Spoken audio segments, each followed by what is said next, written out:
Les tyrans de l'école s'approchent du garçon.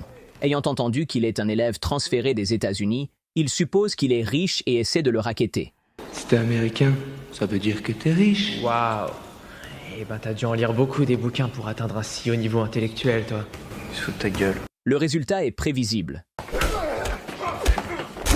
Bienvenue à Cholon Yankee. La sœur du garçon qui fréquente la même école lui suggère de se venger. Il lui dit qu'il a déjà élaboré un plan. Le gros à casquette là-bas, c'est le capitaine de l'équipe de rugby. Il ferait n'importe quoi pour avoir des bonnes notes en maths. Il y a qu'un seul gars qui peut lui fournir le matos. Fils d'un ingénieur, tu le vois, assis tout seul là-bas. Il y a un examen difficile 2 semaines plus tard. Warren donne quelques cartes à collectionner à l'élève en échange des réponses de l'examen, puis les transmet au garçon balèze en échange d'une faveur. Mais la force d'une seule personne est loin d'être suffisante. Warren fait semblant d'être blessé et se faufile dans l'infirmerie de l'école pour voler des pilules, qu'il utilise pour aider plusieurs athlètes à réussir leurs tests physiques. Une fois réunis, il donne une bonne leçon au tyran et à sa bande.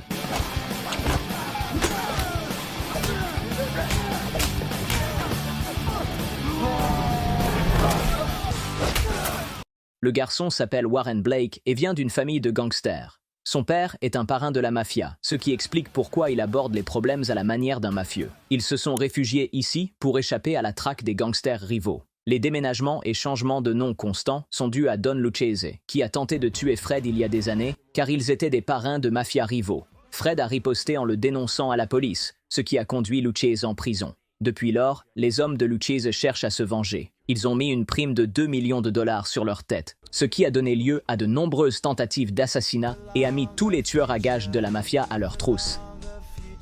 En Italie, un tueur à gages de la mafia nommé Rocco assassine froidement une famille italienne, croyant à tort qu'il s'agissait de la famille Blake. Il coupe le doigt du père et l'envoie à Don Lucchese, actuellement incarcéré. Après avoir testé le bout du doigt, il confirme que Rocco a tué les mauvaises personnes et lui ordonne de poursuivre la chasse. La famille Blake s'est installée en Normandie en France, dans le cadre du programme de protection des témoins du FBI. Fred fait de son mieux pour s'intégrer. Au milieu de la nuit, il fait semblant d'explorer la maison, mais récupère secrètement un corps dans le coffre de la voiture et l'enterre dans le jardin. Le lendemain matin, tout le monde est prêt à prendre un nouveau départ. Maggie s'aventure en ville, dans l'espoir de trouver quelque chose d'intéressant à faire ou à voir. Ok. Cependant, la serveuse du café confirme ses pires craintes. Il y a aussi l'église Sainte-Cécile. Et on peut y aller à pied? Non. C'est dans la ville d'à côté, à une vingtaine de kilomètres. Il n'y a rien à faire dans cette ville. Elle se rend ensuite dans une épicerie pour acheter des provisions, où elle surprend par inadvertance le vendeur et une cliente en train d'insulter les Américains, pensant que Maggie ne les comprend pas puisqu'ils parlent en français. J'ai rien contre eux, mais ils se croient partout chez eux. C'est pour les singes. On mangerait des burgers matin, midi et soir. Furieuse, elle attrape quelques bouteilles de vin et un bidon de gaz sur l'étagère. Elle paie ses courses Gardez la monnaie. et quitte le magasin. Qu'un goût, qu'un talent, mais au moins ils sont généreux. Elle se rend ensuite dans une église, saisissant l'occasion de se lier d'amitié avec le prêtre. À bientôt. Belle et Warren se rendent dans leur nouvelle école, où Warren se retrouve rapidement en difficulté avec des brutes et les traite avec esprit et impertinence. Après l'école, Belle commence à rentrer chez elle à pied. Lorsqu'une voiture avec 4 garçons à bord commence à la suivre et l'invite à monter, elle refuse dans un premier temps, mais se perd rapidement en ville. Elle décide alors d'accepter qu'il la raccompagne. Cependant, les garçons ne la ramènent pas chez elle. Au lieu de cela, ils l'emmènent au bord d'un lac où les garçons ont l'habitude de se retrouver. Lorsque Belle demande à être raccompagnée chez elle, le chef du groupe lui dit de se détendre et desserre les bretelles de sa robe. Passe encore un peu, on fait connaissance, c'est... Oups. Déterminée à ne pas les laisser s'en tirer comme ça, Belle retourne à la voiture, attrape une raquette de tennis et frappe le garçon, disant aux autres de montrer un peu de respect pour les femmes. Alors prenez soin des filles, ou vous n'aurez aucun avenir. Elle rentre ensuite chez elle avec la voiture des garçons. Pendant ce temps, Fred sort pour fumer, ce qu'il sait qu'il ne devrait pas faire. Il remarque rapidement que des agents du FBI le surveillent à proximité, alors il décide de retourner à l'intérieur pour inspecter les débris dans le jardin. Il trouve une machine à écrire et, voyant qu'elle fonctionne encore, il se dit qu'il est temps d'écrire ses mémoires. Il raconte en détail comment il a repris l'entreprise familiale fondée par son grand-père il y a plusieurs décennies. Lorsqu'il fait une pause, il rencontre son voisin dans le jardin adjacent. Lorsque celui-ci lui demande ce qu'il fait dans la vie, Fred répond qu'il est écrivain. Plus tard dans la soirée, alors que la famille se réunit pour le dîner, l'agent du FBI chargé de l'affaire Robert Stansfield. Ce dernier lui pose des questions sur un commerçant récemment disparu. Fred prétend ne rien savoir. Donc pour Mourad, tu sais rien? Non, mais si tu le retrouves, dis-lui que je ne paierai jamais ces putains de homards. Mais en réalité, il a tué le commerçant pour lui avoir vendu des fruits de mer qu'il avait faussement présentés comme frais alors qu'ils étaient en fait congelés. C'est le corps qu'il trimballait dans le coffre de sa voiture plus tôt. Stanfield lui conseille de ne pas créer de problème. Avant de partir, il lui dit que les agents du FBI qui le protègent depuis la maison d'en face s'appellent Chico et Mimo. Plus tard dans la nuit, Fred et sa femme se couchent et ils rêvent d'un barbecue qu'il avait organisé il y a des années, le jour où Lucchese a choisi de s'en prendre à sa famille. Le lendemain, alors que Fred est distrait par son écriture, Maggie lui demande sur quoi il travaille. Lorsqu'elle apprend qu'il s'agit d'un mémoire, elle panique, réalisant que cela pourrait leur causer de sérieux ennuis. Elle prend alors un plateau de nourriture. Elle l'a préparé pour Chico et Mimo et parle leur livret. Fred vérifie l'eau du robinet, qui est devenue brune, et appelle un plombier.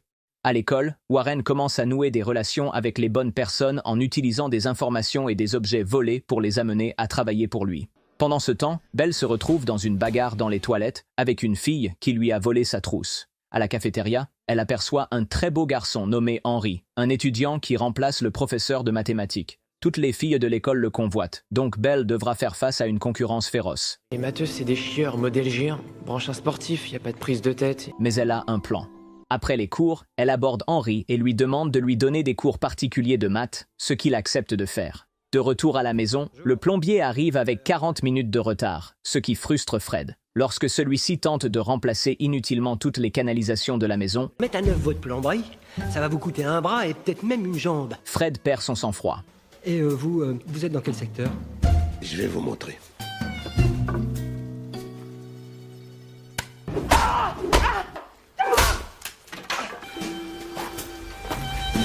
Puis jette le corps du plombier dans son propre camion et l'emmène à l'hôpital, où les médecins sont perplexes. Les multiples fractures sur le corps de l'homme, qu'il attribue à une chute. Ça expliquerait 1 ou 2 fractures, c'est tout, pas une douzaine. Rocco retrouve la famille du propriétaire de la poissonnerie et les assassine parce qu'ils n'ont aucune information. Est-ce qu'on peut voir votre carte? Bien sûr, tout de suite. Fred continue à écrire ses mémoires, détaillant comment il s'occupait autrefois de ses anciens voisins à Brooklyn. J'ai toujours fait face. Tout. Quand on me confie un boulot, je le fais jusqu'au bout. Restez comme ça 5 minutes, entendu? Ce soir-là, Maggie le réprimande pour ce qu'il a fait au plombier, ce à quoi Fred rétorque en lui rappelant l'explosion qu'elle a provoquée au magasin. À l'approche du week-end, la famille décide d'organiser un barbecue et d'inviter tous les voisins, la communauté. Maggie interroge Belle au sujet du garçon qu'elle a invité et lui rappelle de prendre des précautions. Belle la rassure en lui disant de ne pas s'inquiéter car elle prévoit de choisir le bon moment et le bon endroit. Les voisins viennent voir ces Yankees excentriques et sont ravis de goûter leur étrange cuisine. Même Chico et Mimo sont autorisés à quitter leur poste et de se joindre à la fête.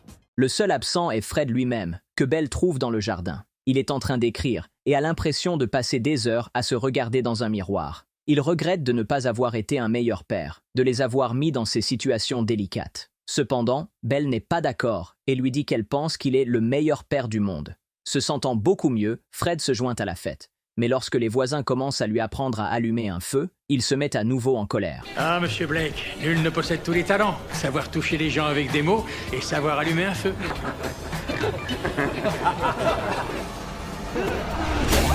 Mais heureusement, il est interrompu par Stansfield qui vient d'arriver. Ce dernier l'informe que des gens de la Maison-Blanche s'inquiètent du livre qu'il est en train d'écrire, car il pourrait causer des problèmes à beaucoup de gens. Fred lui assure qu'il l'écrit pour lui-même et qu'il n'a pas l'intention de le publier. Il lui dit également que le témoignage de Fred contre Lucchese est la meilleure pub que le FBI ait jamais eue, car de plus en plus d'anciens membres de la mafia se rendent pour obtenir une protection en échange d'une vie plus sûre. La fête touche à sa fin et Belle est déçue car Henry ne s'est pas présenté. Le lendemain, Fred va voir le maire au sujet du problème de l'eau brune. Cependant, l'homme n'a aucune solution à proposer et Fred imagine le tabasser pour cela, avant de quitter le bureau sans causer de problème. Ensuite, il se rend à la compagnie des eaux pour confirmer que l'eau de leur réservoir est effectivement sale. Un employé lui donne une piste, une usine d'engrais locale. Et des usines qui produisent ce type de produit, il n'y en a pas 50 dans la région. Il n'y en a qu'une seule. Fred se rend alors à l'usine en question, et lorsque le propriétaire se montre impuissant et grossier, Elle doit être cristalline comme de l'eau. Eh bien, achetez-vous de l'eau en bouteille. Fred l'attache et le traîne sur la route jusqu'à ce qu'il soit prêt à avouer. L'homme explique comment trouver la turbine, affirmant qu'il faut l'arrêter pour obtenir de l'eau propre. Après avoir obtenu les informations dont il a besoin, Fred le laisse au milieu de la route en le menaçant. Quand il rentre chez lui, il trouve Stanfield en train de lire son manuscrit. Stanfield l'apprécie, mais réprimande tout de même Fred pour l'avoir écrit. Pendant ce temps, Maggie continue ses visites à l'église. Le prêtre, après lui avoir assuré que tout ce qu'elle dirait resterait confidentiel, parvient à la persuader de se confesser. Cependant, ce qu'elle révèle est si troublant que cela perturbe le prêtre. Confession atroce me hante encore. Croyez-vous que le Seigneur pardonne une existence aussi satanique? Quittez immédiatement ce lieu saint pour l'amour de Dieu!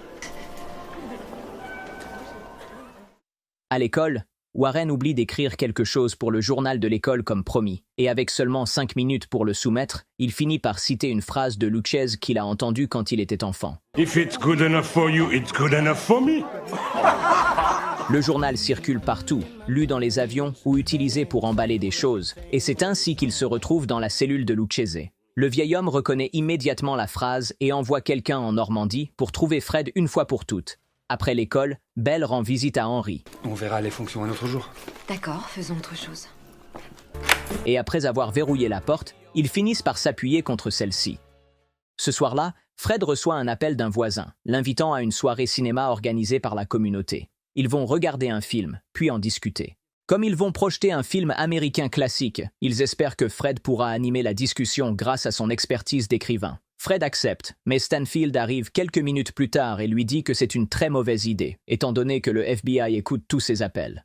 Fred n'est pas d'accord, estimant que c'est un bon moyen de montrer qu'ils s'entendent bien, et convainc Stanfield de se joindre à lui pour l'événement. Le lendemain, les activités violentes et criminelles de Warren sont découvertes par le conseil scolaire. Discutons un peu de votre conduite et des 22 plaintes qui ont été déposées contre vous. Agression, corruption, racket, menaces sur mineurs et sur adultes. Je veux voir mon avocat. Cela le pousse à se précipiter chez lui pour prendre de l'argent et des documents afin de s'enfuir à Paris, où il prévoit de monter son propre business, comme son père l'avait fait à 14 ans. Avant de partir, il dit au revoir à sa sœur, qui a le cœur brisé à cause de son béguin Henry. Et ça a été une expérience inoubliable. Une expérience. Je t'ai offert mon corps, mon cœur. Belle, je suis pas prêt pour ça. Ma famille est très modeste et dégage beaucoup sur moi. J'ai cru que l'amour me sauverait de cette vie de fou et qu'enfin je pourrais être heureuse. Elle a 17 ans, qu'est-ce que tu veux? N'empêche, je lui collerais bien une claque à l'autre. Fred place une poupée dans son siège pour berner le FBI, puis se faufile hors de la maison pour placer une bombe sur la turbine responsable de l'eau brune. Ensuite, il retrouve Stanfield, et ils assistent tous deux à la projection du film, où ils découvrent qu'ils vont regarder Les Affranchis. Il s'agit, mesdames et messieurs, des affranchis. Bon, allez. Stanfield pense que cette idée est encore pire maintenant, mais Fred fait remarquer que partir avant le début du film serait plus suspect. Après le film, on demande à Fred de dire au public à quel point le film dépeint fidèlement la vie à New York. Incapable de se retenir plus longtemps, il commence à partager avec le public ses expériences en tant que chef de la mafia là-bas. La présence de la mafia dans la rue... Le public l'applaudit, supposant que ces histoires étaient inventées. Stanfield en conclut que Fred a perdu le contrôle. Il appelle Chico et Mimo pour qu'ils rassemblent la famille et lancent le plan B. Pendant ce temps, Warren attend à la gare le train pour Paris, tandis que Belle est sur le toit et appelle Henry. À ce moment-là, Warren aperçoit un groupe de tueurs à gages de la mafia qui arrive en ville.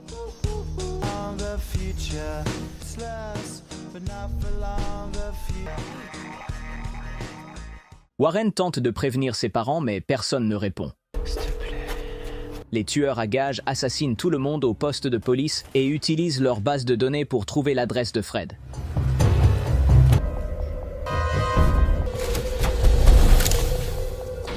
Ils éliminent également les pompiers et crèvent les pneus de tous les camions. Maggie, accompagnée de Chico et Mimo, va voir si les enfants vont bien, car ils ont disparu. Mais soudain, une explosion secoue la ville. Il s'agit de la bombe que Fred avait prévu de faire exploser à cette heure précise pour se fournir un alibi pendant la projection du film. Stanfield le ramène chez lui et lui recommande de rester à l'intérieur pendant qu'il va parler à la police.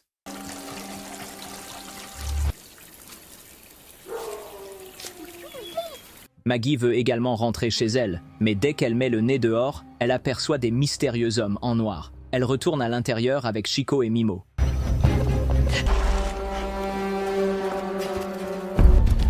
suffira. Super.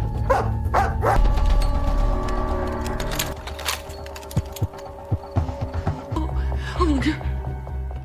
Elle tente d'appeler chez elle, mais son mari ne répond pas. S'il te plaît, réponds.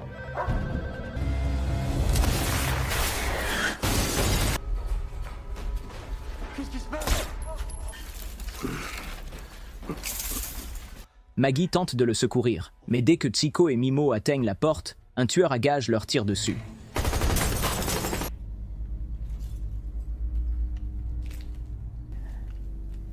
Salut Maggie. Salut, Bernie. Mais je vais devoir te salir d'abord. Oui, je sais. Maggie, n'essaie pas de te débattre. Ça te fera moins mal. À ce moment-là, Fred arrive et se jette sur le tueur à gages, l'étranglant par derrière, tandis que Maggie cherche un couteau et s'en sert pour achever l'agresseur, pendant que tous les tueurs à gages sont occupés à fouiller les décombres de la maison et se disputent pour savoir s'ils doivent tuer le chien.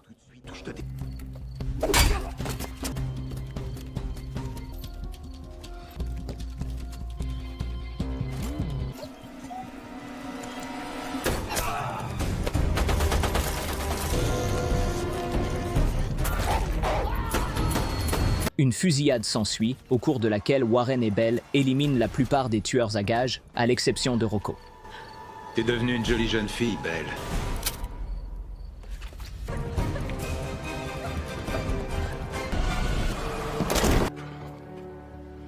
Même si les tueurs à gages sont tous morts, l'identité de la famille a été révélée, les obligeant à déménager une fois de plus dans une nouvelle ville et à prendre de nouvelles identités.